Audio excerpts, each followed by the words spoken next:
A história da profecia brasileira começa envolta em um denso mistério, como tantas narrativas que moldam a identidade de um povo. Sua origem é atribuída a um monge enigmático, conhecido como João de Jerusalém, que teria vivido no século XI. Pouco se sabe sobre ele. Era um cavaleiro templário, um eremita com dons premonitórios. Os registros são escassos, quase inexistentes. O que sobreviveu foi o seu suposto legado, um manuscrito contendo uma série de profecias sobre o futuro da humanidade, estendendo-se por 1000 anos.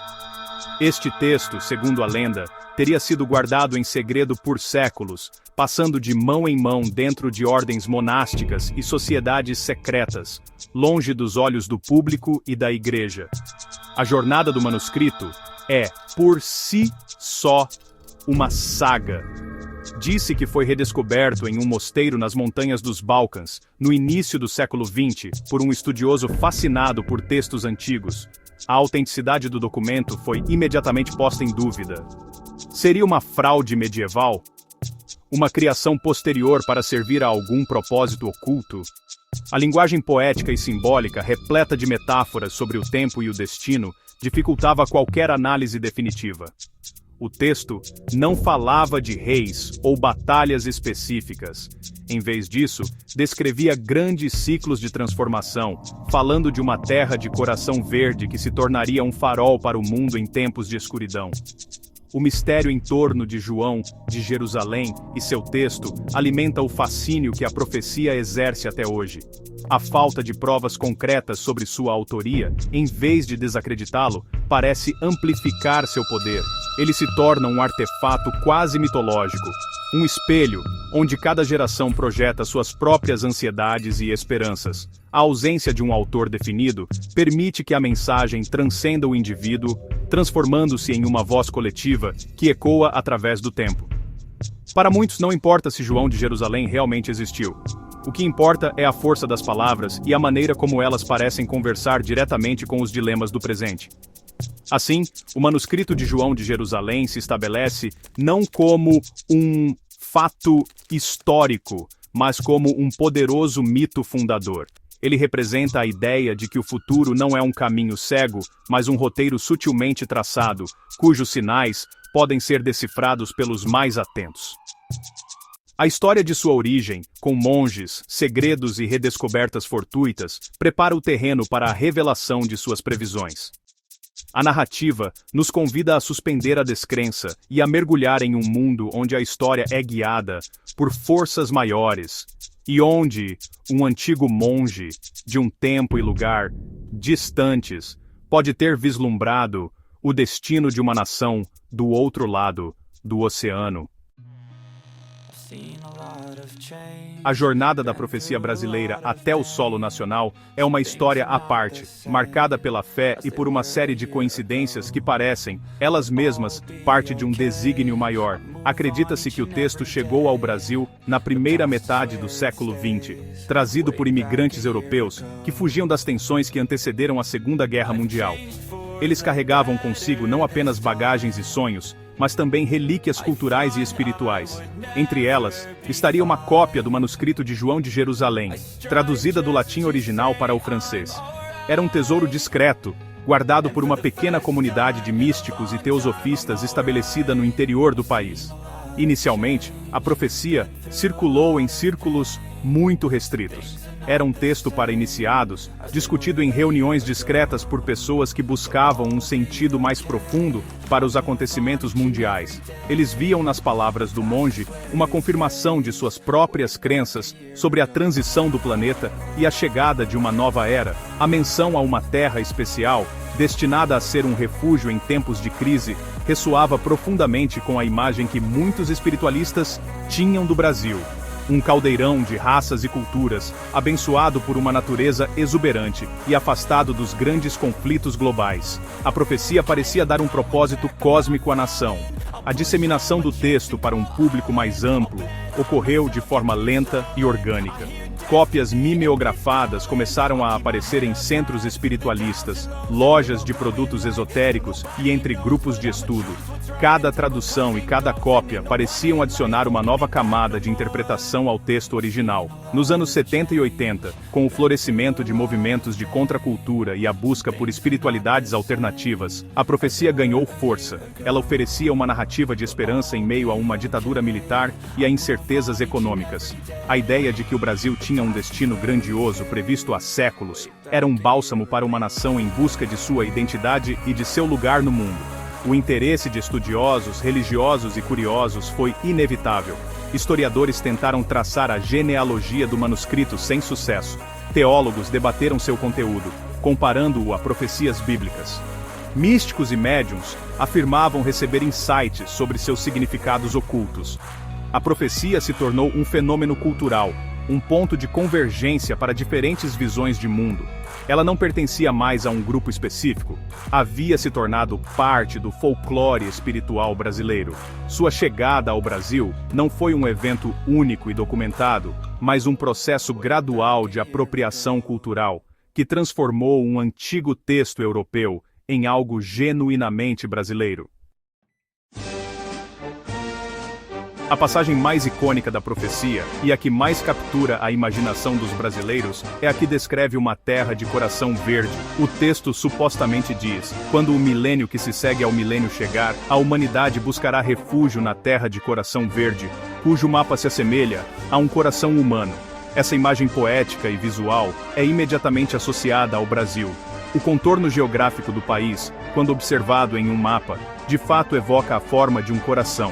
A cor verde, por sua vez, remete diretamente à bandeira nacional e de forma mais ampla, à imensidão da floresta amazônica e da Mata Atlântica, símbolos da riqueza natural do país. Essa metáfora do coração verde funciona em múltiplos níveis. No plano literal, ela ancora a profecia em um lugar específico do globo, dando-lhe uma concretude que outras previsões genéricas não possuem. Para muitos brasileiros, essa é a prova irrefutável de que João de Jerusalém falava sobre sua nação. É um selo de identidade, uma marca de nascença cósmica. A ideia de que a forma do país no mapa não é uma coincidência, mas um sinal divino, confere ao Brasil uma missão espiritual. A nação não é apenas um território, mas um santuário escolhido para acolher a humanidade em um momento de transição planetária. No plano simbólico, o coração representa o centro da vida, da emoção e da hospitalidade. Ao descrever o Brasil como a terra de coração verde, a profecia sugere que o país possui uma vocação para a fraternidade e o acolhimento. O povo brasileiro, conhecido por sua cordialidade e capacidade de misturar diferentes culturas, seria o guardião desse coração. A cor verde, além de representar a natureza, simboliza a esperança e a cura. Portanto, o Brasil seria o lugar onde a humanidade poderia se curar de suas feridas e encontrar um novo começo, em harmonia com a natureza e com os outros povos. Essa interpretação ressoa com o ideal de uma nação pacífica e multicultural. A profecia, nesse sentido, oferece uma narrativa poderosa de autoestima nacional. Em um país frequentemente marcado por complexos de inferioridade e por crises sociais e políticas, a ideia de ser uma terra prometida tem um apelo imenso. Ela transforma a percepção do Brasil de uma nação periférica em uma nação central para o futuro do planeta. Essa visão é particularmente forte em comunidades espiritualistas, que veem o Brasil como o coração do mundo, pátria do Evangelho, um lema que se alinha perfeitamente com a profecia de João de Jerusalém. A terra de coração verde torna-se, assim, muito mais do que uma descrição geográfica. É um destino manifesto. Entre as previsões mais sombrias e impactantes atribuídas a João de Jerusalém, uma se destaca por sua relevância contemporânea, a visão de fogo consumindo a grande floresta. Uma passagem frequentemente citada diz: "O fogo subirá do chão na terra de coração verde, e o céu se cobrirá de fumaça por muitas luas. Os homens verão a grande floresta arder, e o choro dos animais ecoará pela terra, mas poucos ouvirão." Essa descrição assustadoramente precisa parece antecipar as queimadas que, de forma recorrente, devastam a floresta amazônica e outros biomas brasileiros, especialmente nas últimas décadas. Para muitos leitores da profecia, essa passagem é uma evidência irrefutável de sua veracidade. As imagens de satélite, mostrando focos de incêndio, Os noticiários exibindo a fumaça que escurece o céu de cidades distantes e os relatos sobre a destruição da fauna e da flora parecem ser a materialização exata das palavras do monge. A profecia funciona como uma crônica anunciada de uma tragédia ambiental. A menção de que poucos ouvirão o choro dos animais é interpretada como uma crítica à indiferença de governantes e de parte da sociedade diante do desmatamento e da destruição de um patrimônio natural inestimável. A interpretação simbólica dessa passagem vai além da questão ecológica. O fogo que sobe do chão pode representar também os conflitos sociais e a cobiça que alimentam a destruição da floresta. O desmatamento ilegal, a mineração predatória e a expansão desenfreada da fronteira agrícola são vistos como a manifestação de uma queimada moral e espiritual. A fumaça que cobre o céu seria uma metáfora para a cegueira e a falta de clareza que impedem a sociedade de enxergar as consequências de suas ações. A floresta em chamas não é apenas um desastre ecológico, mas um sintoma de uma crise de valores muito mais profunda. Essa previsão, em particular, gera um sentimento ambíguo. Por um lado, ela causa medo e angústia, ao confirmar que a destruição em curso pode ter sido prevista há séculos, como parte de um ciclo inevitável. Por outro, ela serve como um poderoso alerta. Ao ser lida como um aviso, e não como uma sentença, a profecia convoca a ação. Ela inspira ativistas ambientais, comunidades indígenas e cidadãos comuns a lutarem pela proteção da Amazônia. A profecia das chamas na floresta se torna um chamado à responsabilidade, um lembrete de que o coração verde do mundo está sob ameaça e que cabe aos seus guardiões protegê-lo do fogo da destruição. Outra passagem da profecia brasileira que, olha só, ganhou notoriedade e gerou intensos debates, foi aquela que parece aludir a uma crise sanitária global. O texto, em algumas de suas versões mais difundidas, conteria uma previsão sobre uma sombra da peste que se espalharia pelo mundo. A suposta passagem diz: uma doença que ninguém conhece virá do Oriente e se espalhará como o vento, fechando portos e mercados. Os homens usarão máscaras para não respirar a morte, e o mundo se recolherá em silêncio por um tempo. A semelhança com os eventos da pandemia de Covid-19, que começou no final de 2019, é realmente impressionante e, até certo ponto, perturbadora. A descrição detalhada de uma doença de origem desconhecida, sua rápida disseminação global, o fechamento de fronteiras e comércios e, principalmente, a menção ao uso de máscaras, conferiu à profecia um novo status de relevância. Durante os períodos de lockdown e incerteza, muitas pessoas se voltaram para textos como o de João de Jerusalém, em busca de respostas ou de algum sentido para o caos. A profecia oferecia uma narrativa que enquadrava a pandemia não como um evento aleatório, mas como parte de um ciclo maior de purificação e transformação, previsto há muito tempo. Isso trouxe para alguns uma estranha forma de consolo. As interpretações dessa previsão, claro, se dividem. Para os crentes, é a prova definitiva do dom premonitório do monge.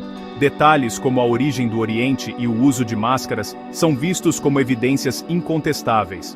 Para os céticos, no entanto, a passagem é um exemplo clássico de profecia retroativa ou de generalidade. Eles argumentam que a história da humanidade está repleta de epidemias e que prever uma peste é algo vago. Além disso, questionam se essas passagens mais específicas não teriam sido adicionadas ou modificadas ao longo do tempo para se ajustarem aos acontecimentos recentes, um fenômeno comum em textos proféticos que circulam informalmente.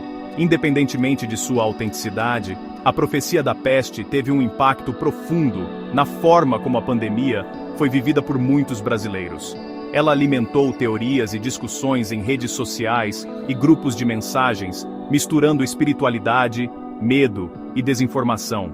A ideia de que a crise sanitária era um evento predestinado reforçou a noção de que o Brasil, como a terra de coração verde, teria um papel especial a desempenhar na superação desse desafio. A profecia, mais uma vez, funcionou como um espelho, refletindo as angústias e a busca por esperança de uma sociedade confrontada com uma de suas maiores provações da história moderna.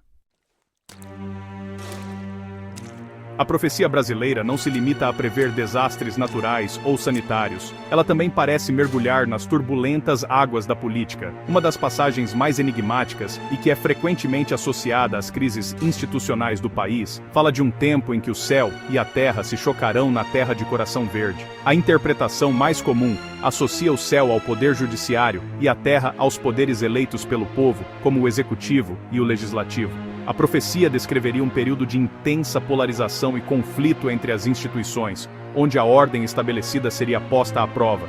O texto supostamente continua, dizendo: irmão se levantará contra irmão, e a verdade terá muitas faces. As multidões irão para as ruas, vestindo as cores de sua bandeira, mas seus corações estarão divididos. O grande líder eleito será desafiado, e a balança da justiça pesará para lados que ninguém espera. Esta descrição evoca vividamente as cenas de manifestações políticas que marcaram o Brasil nas últimas décadas, com a população dividida e vestindo as cores verde e amarelo, mas com propósitos antagônicos. A menção a um líder desafiado e a imprevisibilidade da justiça parece ecoar os processos de impeachment e as inúmeras crises políticas que abalaram o país. Para os analistas que se debruçam sobre a profecia, essa passagem é um retrato da fragilidade da democracia brasileira e da polarização que cindiu a sociedade. A verdade com muitas faces é uma metáfora perfeita para a era da pós-verdade e das fake news, onde narrativas conflitantes disputam a primazia e a confiança da população. O choque entre o céu e a terra simboliza a perda de um consenso mínimo sobre as regras do jogo democrático, levando a uma instabilidade permanente.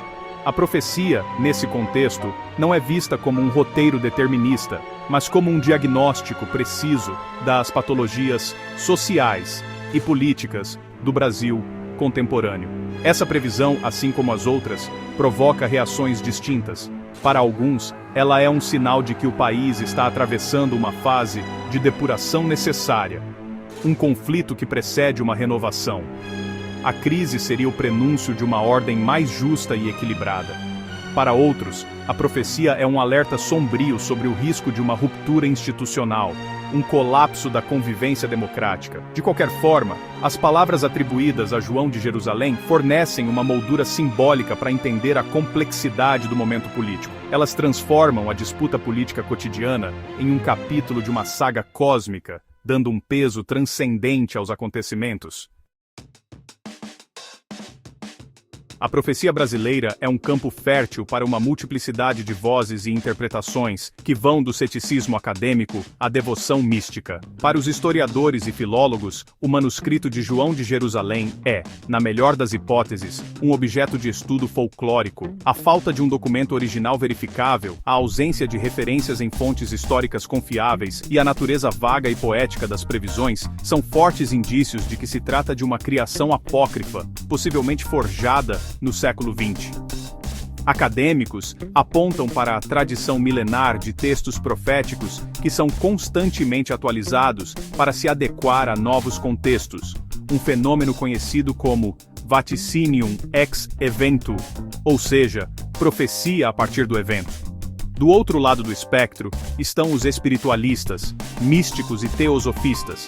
Para eles, a autenticidade histórica do manuscrito é secundária. O que importa é a sua validade espiritual e a sintonia de sua mensagem com outras tradições esotéricas. Eles veem nas palavras do monge uma confirmação de suas crenças sobre a transição planetária, a missão espiritual do Brasil e a chegada de uma nova era de consciência. Para esses grupos, a profecia não é um texto a ser dissecado pela razão, mas a ser sentido pela intuição. A veracidade da profecia é comprovada não por documentos, mas pela sua capacidade de ressoar com a verdade interior de cada indivíduo e pelos sinais que se manifestam no mundo. Entre esses dois polos, encontra-se a vasta população de brasileiros comuns, que tem um contato mais difuso com a profecia. Para muitos, ela é parte de um imaginário popular, uma história curiosa, ouvida de um amigo, lida em uma revista ou vista em um programa de televisão. A reação é frequentemente uma mistura de curiosidade e fascínio. A ideia de que o Brasil tem um destino especial é atraente, e as previsões que parecem se concretizar geram um arrepio de reconhecimento. Mesmo sem uma crença fervorosa, a profecia permeia a cultura, influenciando conversas e oferecendo explicações simples para eventos complexos. Ela se torna um tempero a mais na rica sopa cultural do país. Essa diversidade de perspectivas mostra que a profecia brasileira funciona menos como um documento e mais como um fenômeno cultural. Ela é um texto aberto, cujos significados são constantemente negociados e reconstruídos por diferentes grupos. A ciência pode questionar sua origem, mas não pode negar seu impacto social. A espiritualidade pode abraçar sua mensagem, mas não pode impor sua interpretação como única. No fim, a profecia pertence a todos e a ninguém. Existindo nesse espaço liminar entre o mito e a realidade, onde a necessidade humana de encontrar sentido, ordem e esperança no caos da história se manifesta de forma mais eloquente. O impacto da profecia brasileira transcende os círculos místicos e acadêmicos, infiltrando-se profundamente no imaginário nacional. Suas palavras e imagens tornaram-se parte de um repertório cultural que ajuda a moldar a percepção que os brasileiros têm de si mesmos e de seu país. A ideia de uma nação predestinada à terra de coração verde funciona como um contraponto poderoso à narrativa de crises intermináveis e de subdesenvolvimento. Ela oferece uma visão de grandeza, um propósito que vai além das dificuldades do dia a dia. Esse mito de um destino especial é uma força potente, capaz de inspirar tanto a esperança quanto a complacência. Entre as lideranças políticas e de opinião, a profecia é muitas vezes utilizada de forma explícita ou implícita como uma ferramenta retórica. Discursos que exaltam o Brasil como celeiro do mundo, como uma potência ambiental ou como um exemplo de convivência pacífica, ecoam, mesmo que inconscientemente, a imagem da Terra Prometida descrita no texto. A profecia fornece uma base mítica para o ufanismo, a crença exaltada no potencial do país. Em momentos de crise, invocar esse destino grandioso pode ser uma forma de unir a nação, na nação, e de a nação e de pedir sacrifícios em nome de um futuro brilhante. O mito se torna, assim, um instrumento político. No entanto, essa mesma profecia pode gerar medo e paralisia. As previsões de desastres, pandemias e conflitos podem ser interpretadas de forma fatalista, como se o futuro já estivesse escrito e nada pudesse ser feito para mudá-lo. Essa visão determinista pode levar à apatia, à crença de que as crises são inevitáveis e que os esforços para evitá-las são inúteis. O poder da palavra profética é ambivalente. Ela pode ser um chamado à ação ou uma justificativa para a inação. A forma como a profecia é recebida e interpretada por líderes e pela população diz muito sobre o estado de espírito da nação em um determinado momento. Em última análise, a profecia brasileira revela o poder que as narrativas têm na construção de uma identidade coletiva. Seja ela um antigo manuscrito ou uma criação moderna, sua força reside na capacidade de oferecer um enredo coerente para a complexa e muitas vezes contraditória história do Brasil. Ela organiza o passado, dá sentido ao presente e projeta um futuro. No imaginário nacional, o Brasil não é apenas um país, mas um personagem em uma saga cósmica, com uma missão a cumprir. Essa percepção, por si só, já é um fato histórico e cultural de grande relevância, independentemente da veracidade do texto que a inspirou. Apesar das previsões sombrias de fogo, peste e conflito, a mensagem central da profecia brasileira não é de desespero, mas de renovação. O texto, em sua totalidade, descreve um processo de purificação. As crises não são o fim, mas as dores de parto de uma nova era. A terra de coração verde, embora precise atravessar provações difíceis, está destinada a emergir como um farol para o resto do mundo. A profecia culmina, não com a destruição, mas com a imagem de uma aurora, um recomeço. A verdadeira força da profecia reside nesta promessa final de esperança. A renovação, segundo a interpretação mais difundida, virá do próprio povo brasileiro, não de seus governantes ou de suas instituições, mas de sua capacidade inata de resiliência, criatividade e solidariedade.